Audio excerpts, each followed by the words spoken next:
আমরা চাই না জাতীয় জীবনে আরেকটা অনিশ্চয়তা আসুক। আমরা বলেছি পিআর সিস্টেমে নির্বাচন হতে হবে। এই জাতি একটি নিরপেক্ষ, সুষ্ঠু, বস্তুনিষ্ঠ নির্বাচনের জন্য অপেক্ষা করছে। এক্ষেত্রে অনেকেই তাদের দৃষ্টিভঙ্গি তুলে ধরেছেন, আমরাও আমাদের দৃষ্টিভঙ্গি জনগণের সামনে তুলে ধরেছি।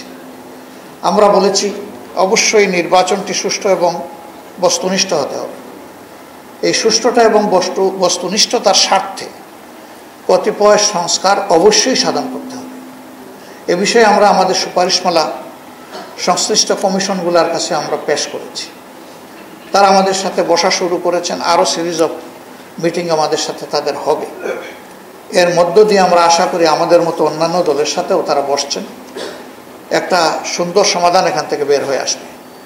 আমরা সকল দলের প্রতি আহ্বান জানাবো, রাজনীতি নিজের জন্য নয়, রাজনীতি দেশ এবং জনগণের জন্য। তাই দেশ এবং জনগণের বৃহত্তর স্বার্থকে সামনে রেখে আমরা যেন সংস্কার কাজে মন খুলে আমরা সহযোগিতা করব। আমরা যত বেশি সহযোগিতা করব তত বেশি জাতি উপকৃত হবে, ততটাই আগামী নির্বাচনটা সুষ্ঠু এবং সুন্দর হবে। আর এখানে যদি সহযোগিতার কোনো ঘাটতি হয় তাহলে সব কিছু চ্যালেঞ্জে পড়ে যাবে, অনিশ্চিত হয়ে যাবে। আমরা চাই না জাতীয় জীবনে আরেকটা অনিশ্চয়তা আসুক। ইতিমধ্যে আমরা এও বলেছি যে অবশ্যই পারপিট্রেটর যারা, অপরাধী যারা, তাদের বিচারটাও দৃশ্যমান হোক, জাতি এটা দেখতে চায়। এই স্বল্প সময়ে সব বিচার করা সম্ভব নয়, এটি আমরাও বুঝি, কিন্তু কিছু বিচার তো করতে হবে জাতির মনে আস্থা তৈরির জন্য। প্রধান যারা অপরাধী তাদেরকে বিচারের আওতায়নে দৃশ্যমান কিছু জাতির সামনে অবশ্যই উপস্থাপন করতে হবে। সরকারের চেষ্টায় আমরা তাদের নিয়ত দেখা আমাদের দায়িত্ব না, কিন্তু দুর্বলতা আমরা লক্ষ্য করি।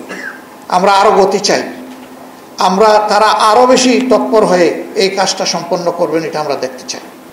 যদি এদের বিচার হয় তাহলে আগামী নির্বাচনেও কালো টাকা এবং পেশি শক্তির যে প্রভাব সেইটা খাটানোর দুঃসাহস হয়তো বা কেউ দেখাবে না।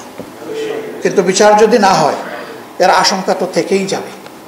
সম্মানিত ভাইয়েরা, আমরা এই নির্বাচনকে অর্থবহ করার জন্যে এবং জনমতের শতভাগ প্রতিফলন ঘটানোর জন্য আমাদের দেশের পবিত্র পার্লামেন্টকে কোয়ালিটি সম্পন্ন পার্লামেন্ট করার জন্য, পেশি শক্তি এবং কালো টাকার প্রভাব থেকে মুক্ত করার জন্য আমরা বলেছি পিআর সিস্টেমে নির্বাচন হতে হবে। বিশ্বের ৬২ দেশ এটা অনুসরণ করে এবং বেশিরভাগ দেশ হচ্ছে উন্নত দেশ বলে যারা পড়েছে, তারা এর সুফল পেয়েছে। এটা যারা একবার শুরু করেছে তারা আর বাদ দেয়নি। আমরা ট্রেডিশনাল নির্বাচন পদ্ধতি দেখে আসছি, তার মাধ্যমে সংসদের ভিতরে আইন প্রণেতা হিসাবে এমন এমন ব্যক্তিরাও যান, আমি তাদের প্রতি শ্রদ্ধা রেখেই বলতে পারি, মেয়ের লেখা স্ক্রিপ্টও যারা পড়তে পারেন না তারাও সেখানে ঢুকেন সংসদ সদস্য হিসাবে। তারা কি আইন রচনা করে বাংলাদেশের মানুষকে দিবেন? তারা কোন আইনটির সংস্কার সাধন করার মতো এবিলিটি রাখেন? তারা হয়তো অন্য কাজের জন্য স্ব ক্ষেত্রে তারা খুবই গুরুত্বপূর্ণ, কিন্তু এই জায়গাটা তো আইন প্রণয়নের জায়গা, আইন সংস্কারের জায়গা। এই জায়গাটায় অবশ্যই ওরকম ক্যাপাসিটি যাদের আছে তাদেরই যাওয়া উচিত।